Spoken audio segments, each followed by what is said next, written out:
नमस्कार मित्रांनो, आज मी आपल्यासाठी अतिशय एक चांगला विषय घेऊन आलेलो आहे आणि त्या विषयाचं नाव आहे MPSC मी पास होणारच, अर्थात MPSC मध्ये मी अधिकारी होणारच।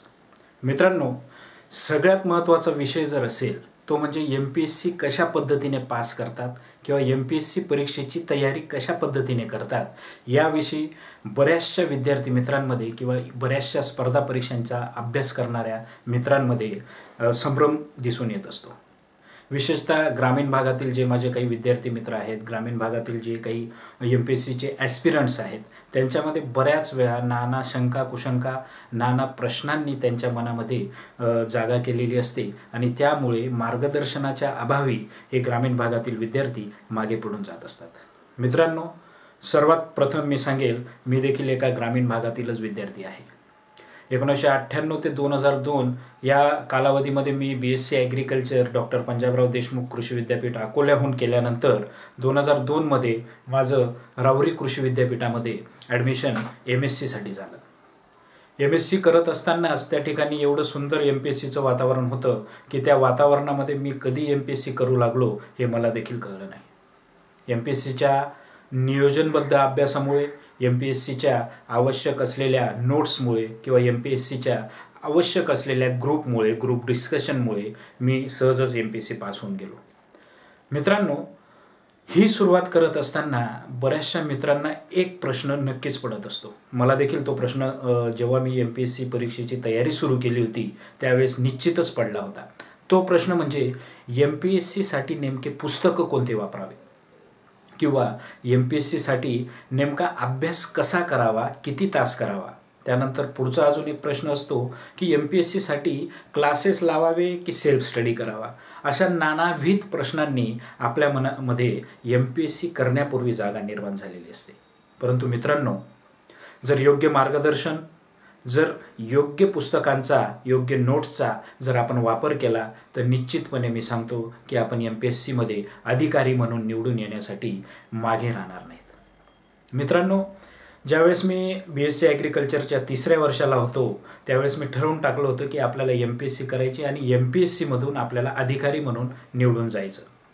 मग मी माझ्या काही MSc करणाऱ्या आणि MPSC सोबतच करणाऱ्या सिनियर मित्रांच्या भेटीसाठी जायचो। त्यांच्याकडून क्रमिक पुस्तकं, आवश्यक असलेली पुस्तकं यांची यादी घ्यायचो आणि 3rd इयरपासूनच मी बऱ्यापैकी पुस्तकं घेऊन थोडं वाचनाला सुरुवात केली होती।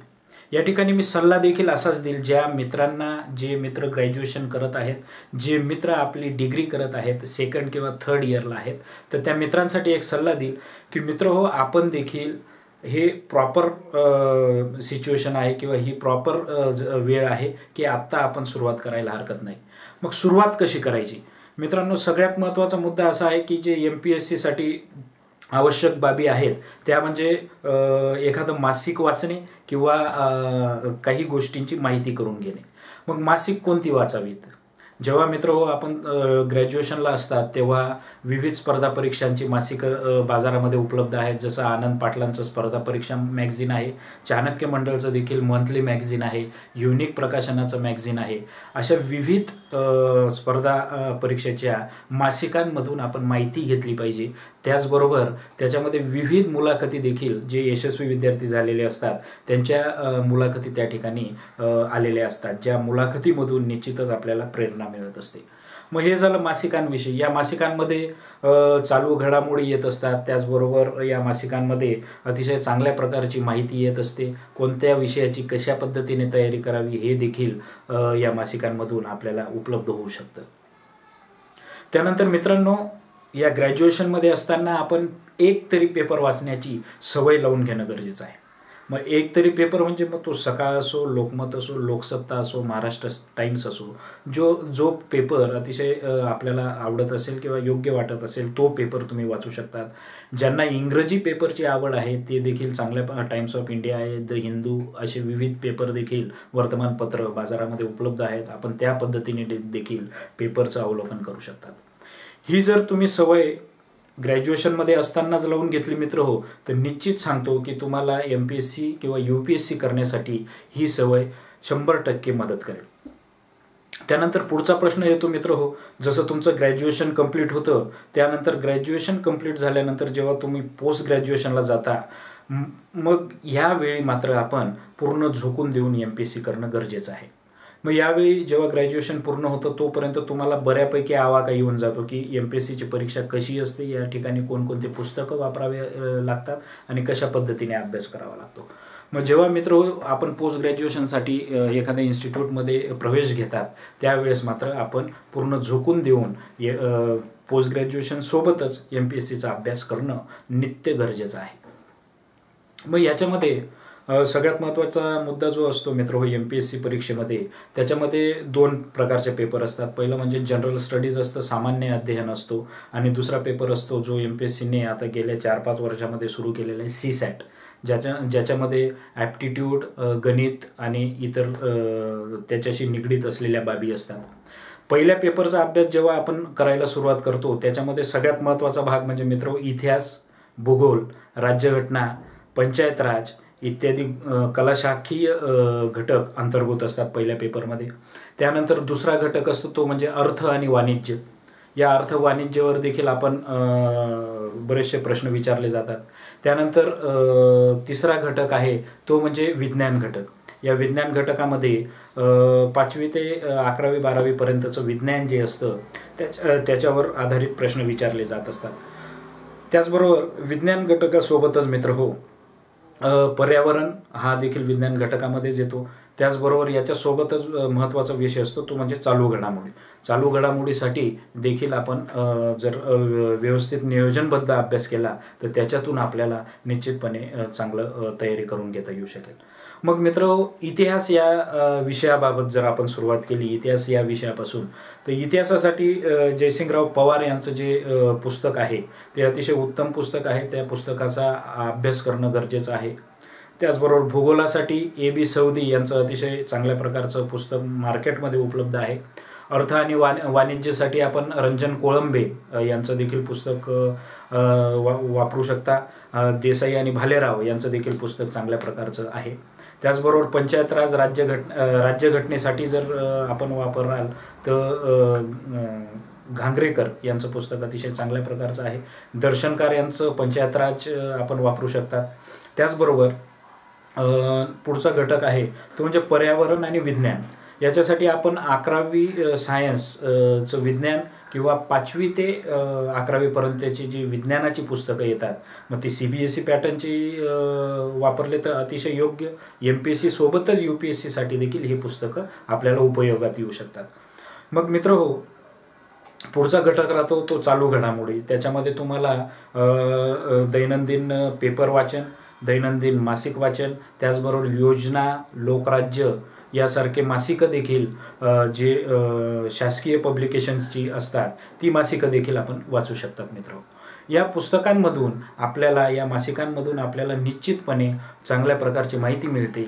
या प्रत्येक चालू घडामोडीची नोट्स, एक डायरी जर आपण तयार केली तर निश्चितपणे ही डायरी आपल्याला चांगले मार्क देऊन जाण्यासाठी मदत करत असते. मग आता ही झाली पुस्तकांची यादी मित्र हो. जेव्हा ॲक्च्युअल MPSCसाठी तुम्ही सुरुवात कराल, ती सुरुवात कशी असणार आहे? सुरुवातीचा महिना तुम्ही असं करा की सुरुवातीच्या महिन्यामध्ये तुम्ही 5वी ते 10वी, 11वी आणि 12वीची सुद्धा विज्ञान, इतिहास, भूगोल, राज्यघटना, नागरिकशास्त्र ही सगळी पुस्तकं एकदा वाचून काढा. एकदा सरळ वाचून काढायची नुसती. एकदा वाचन झाल्यानंतर दुसरा टप्पा जो असतो त्या दुसऱ्या टप्प्यामध्ये मात्र आपण मुद्देनिहाय एकतर त्या पेन्सिलीने पुस्तकामध्ये अधोरेखित लाईन करा किंवा जे तुम्हाला आवश्यक वाटत असेल त्याच्या नोट्स तुम्ही तुमच्या वहीमध्ये किंवा डायरीमध्ये लिहून देऊ शकता. हा झाला क्रमिक पुस्तकांचा अभ्यास. त्यानंतर जे तुम्ही आता इतिहासाचा अभ्यास करण्यासाठी किंवा भूगोलाचा अभ्यास करण्यासाठी जर आपण MPSCसाठी जे आवश्यक पुस्तक आहे, समजा इतिहासाचा अभ्यास करण्यासाठी आपण यांचं पुस्तक घेतलं, माफ करा, जयसिंगराव पवार यांचं पुस्तक घेतलं, तर त्या पुस्तकाची सुरुवात आपण एकदा जसे क्रमिक पुस्तकांबाबत सांगितलं तसं एकदा पूर्ण पुस्तक हाताखालून घ्यायचं, पूर्ण पुस्तक वाचून काढायचं आणि त्यानंतर दुसरा टप्पा जो असेल तो म्हणजे पेन्सिलीने अधोरेखित महत्त्वाचे मुद्दे अधोरेखित करणं किंवा त्याच्या नोट्स काढून घेणं. ह्या गोष्टी जर आपण केल्या तर निश्चितपणाने आपल्या परिपूर्ण नोट्स तयार होतील मित्र हो, आणि ह्याच नोट्स तुम्हाला नेहमीसाठी कामात येतील. हे झालं इतिहास, भूगोल आणि पेपर फर्स्टबाबत. त्या सेम अभ्यास हा आपण इतर घटकांबाबत देखील करू शकता. त्यानंतर दुसरा पेपर जेव्हा येतो मित्र, CSAT म्हणून आहे किंवा ज्याला आपण ॲप्टिट्यूड टेस्ट असं देखील म्हणतो, त्या पेपरचा अभ्यास आपल्याला दररोज कमीत कमी 2 तास देणं गरजेचं आहे. म्हणजे त्याच्यामध्ये बुद्धिमत्ता, जसा पूर्वीचा पॅटर्न होता की पूर्वीच्या पॅटर्नमध्ये 50 मार्काचं बुद्धिमत्ता असायचं आणि एकच पेपर असायचा, परंतु हा नवीन पॅटर्न जो आहे की दुसऱ्या पेपरमध्ये CSATमध्ये मग तुम्हाला ते ॲप्टिट्यूडवरचे प्रश्न विचारले जातात किंवा गणितावरचे प्रश्न विचारले जातात, बुद्धिमत्तेचे देखील प्रश्न त्या ठिकाणी विचारले जातात. याच्यासाठी युनिक प्रकाशनाचं एक अतिशय छान पुस्तक आहे CSAT म्हणून, उपजिल्हाधिकारी थोरले यांचं पुस्तक आहे. तर ते पुस्तक आपण बाजारातून मिळवून त्याच्यामार्फत आपण CSATची तयारी करू शकतात मित्र. त्याचबरोबर जर इतर पुस्तकं उपलब्ध असतील, आपल्या माहितीनुसार जर चांगले पुस्तकं असतील तर त्यांचा देखील वापर करून आपण जास्तीत जास्त प्रॅक्टिस जर त्या सेकंड पेपरची केली तर निश्चितपणे त्याच्यामध्ये सुद्धा आपल्याला यश मिळेल. मित्रांनो, अशा पद्धतीने जर तुम्ही MPSCच्या पेपरला किंवा MPSCची सुरुवात केली, हे फक्त मी पूर्वपरीक्षेबाबत सांगितलेलं आहे. जसं जसं तुम्ही पूर्वपरीक्षेच्या तयारीला सुरुवात कराल तशी तशी तुम्ही विषयाची गहनता माहीत होत जाईल, तसं तसं तुम्ही त्या विषयाबाबत परिपूर्ण होत जाल आणि त्या पद्धतीने आपल्याला पुढील टप्पा कशा पद्धतीने गाठायचा हे ज्ञान आपोआप येऊन जात असतं मित्र. आता पूर्वपरीक्षेबाबत झालं. पूर्वपरीक्षेची जर तयारी आपण चांगल्या प्रकारे केली तर तीच आपल्याला मुख्य परीक्षेसाठी देखील कामात येते, परंतु मुख्य परीक्षेचा पॅटर्न हा वेगळा असल्यामुळे त्याच्यासाठी देखील वेगळी तयारी करणं गरजेचं आहे. मित्रांनो, एक गोष्ट सदैव ध्यानात ठेवा की मी MPSC करू शकतो किंवा नाही हा भाग वेगळा आहे, परंतु जर तुम्हाला खरोखर मनापासून वाटत असेल की मी MPSC करू शकतो, मला अधिकारी बनायचंच आहे, तर कोणतीच जगातली शक्ती तुम्हाला रोखू शकत नाही. आणि जर तुम्ही ठरवलं मी MPSC करू शकत नाही, माझ्याकडून होऊ शकत नाही, तर कोणतीच जगातील गोष्ट तुम्हाला शक्ती तुम्हाला सक्सेसफुल करू शकत नाही. त्यामुळे मित्रहो, मनामध्ये जिद्द पकडा. तुम्ही ग्रामीण भागातले असा, तुम्ही शहरी भागातले असा, तुम्ही कोणत्याही मीडियमचे असा, मराठी मीडियमचे असा किंवा इंग्लिश मीडियमचे असा, परंतु तुमच्यामध्ये इच्छाशक्ती, तुमच्यामध्ये मेहनत करण्याची जर शक्ती असेल तर निश्चितपणे तुम्ही MPSCमधून अधिकारी म्हणून निवडून येण्यासाठी लायक ठराल. मित्र, MPSCच्या या शब्दांमध्येच त्याचा सक्सेस होण्याचा मंत्र आहे. MPSCमध्ये M फॉर आपण मेहनत, फॉर M फॉर मेहनत असा पकडूया. P फॉर पेशन्स, म्हणजे MPSC करत असताना मेहनत जेवढी गरजेची आहे, म्हणजे तुम्ही 18 ते 20 तास अभ्यास करणं गरजेचं आहे. त्यानंतर पेशन्स, धैर्यसुद्धा तुम्ही ठेवणं, सहनशीलता ठेवणं गरजेचं आहे. धैर्य यासाठी मित्रांनो की पहिल्या टप्प्यामध्ये आपल्याला यश मिळतं, दुसऱ्या टप्प्यामध्ये आपण फेल होतो, पुन्हा पहिल्या टप्प्यापासून सुरुवात करावी लागते. यावेळेस किंवा बरेचसे लोक 2-2, 3-3 वेळा मुलाखती देऊनही पुन्हा फेल होऊन प्रिलिमची तयारी करत असतात. तर यावेळेस मात्र धैर्य आणि पेशन्स ठेवणं गरजेचं आहे. मग S फॉर सॅक्रिफाईस. मग मित्रांनो, सॅक्रिफाईस कशा पद्धतीचं? मग MPSC करत असताना आपण झोपेचा त्याग करणं गरजेचं आहे. आपल्याला बऱ्याचशा गोष्टींचं बाहेर फिरण्याची सवय असते, टाईमपास करण्याची सवय असते. या गोष्टी दूर सारून आपण शिस्तबद्ध आयुष्य जर जगलं, एक चांगल्या प्रकारच्या सवयी जर आपण लावून घेतल्या तर निश्चितपणे MPSCमध्ये सक्सेस मिळू शकतं. आणि C फॉर कन्सिस्टन्सी, म्हणजे सातत्य. जर तुम्ही MPSCचा 15 दिवसाचा जरी गॅप अभ्यासामध्ये ठेवला तर निश्चितपणे ते बरंचसं वाचलेलं वॉशआउट होऊन जातं. त्यामुळे कंटिन्यू तुम्ही ज्या प्रोसेसमध्ये आहात, या प्रोसेसमध्ये MPSCच्या आहात, तोपर्यंत कंटिन्यू सातत्य ठेवून आपण अभ्यास करणं गरजेचं आहे मित्र. या गोष्टींचं जर आपण पालन केलं, या गोष्टी जर मनामध्ये ठसवून घेतल्या मित्र हो, तर निश्चितपणे तुम्ही यशस्वी व्हाल. आता राहिला मुद्दा ग्रामीण भागामध्ये MPSC किंवा UPSC बाबत एक नकारात्मक बऱ्याचशा लोकांमध्ये, म्हणजे ज्यांना MPSC UPSC हा प्रकार काय आहे हे कळतही नाही, तेच लोक जे MPSC साठी प्रयत्न करत असतात अशा विद्यार्थ्यांना सांगत असतात की MPSC मध्ये पैसा चालतो, MPSC मध्ये वशिला चालतो, किंवा UPSC वगैरे स्पर्धा परीक्षा जर करायच्या असतील तर या परीक्षांमध्ये वशिल्याशिवाय होत नाही. परंतु मित्रांनो, हा जो न्यूनगंड आहे, हा जो नकारात्मक विचार आहे, तो पूर्णतः मनातून काढून टाका. या विचाराला MPSC UPSC मध्ये कोणताही थारा नाही. त्यामुळे तुमच्यात जर टॅलेंट असेल, मेहनत करण्याची जिद्द असेल तर निश्चितपणाने तुम्ही यशस्वी होऊ शकाल. दुसरा एक भाग असतो की MPSC करण्यासाठी खूप मेहनत घ्यावी लागते, रात्रीचा दिवस करावा लागतो.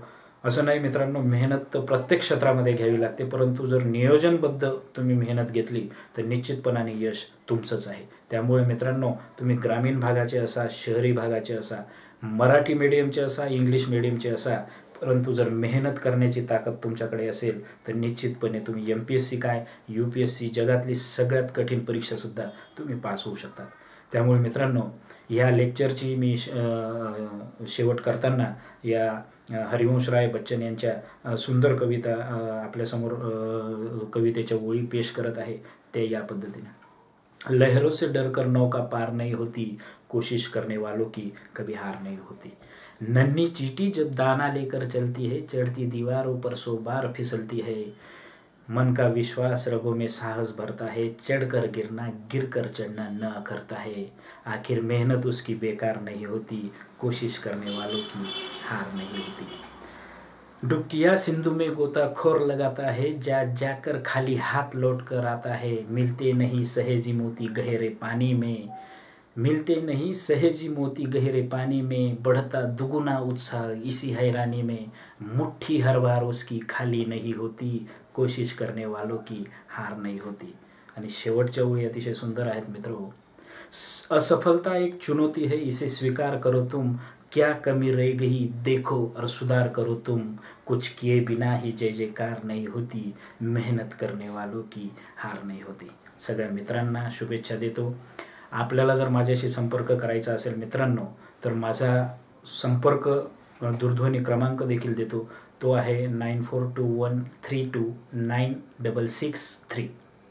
त्याचबरोबर मी फेसबुकला देखील नितीन कुमार देवरे सर्चमध्ये जर टाकलं तर फेसबुकला देखील अवेलेबल आहे. त्याचबरोबर माझं यूट्यूब चॅनल आहे Nitin Kumar Devre fetch the dreams. या यूट्यूब चॅनलला आपण जरूर सबस्क्राईब करा आणि मित्रांनो, यशस्वी व्हा. जय हिंद, जय महाराष्ट्र.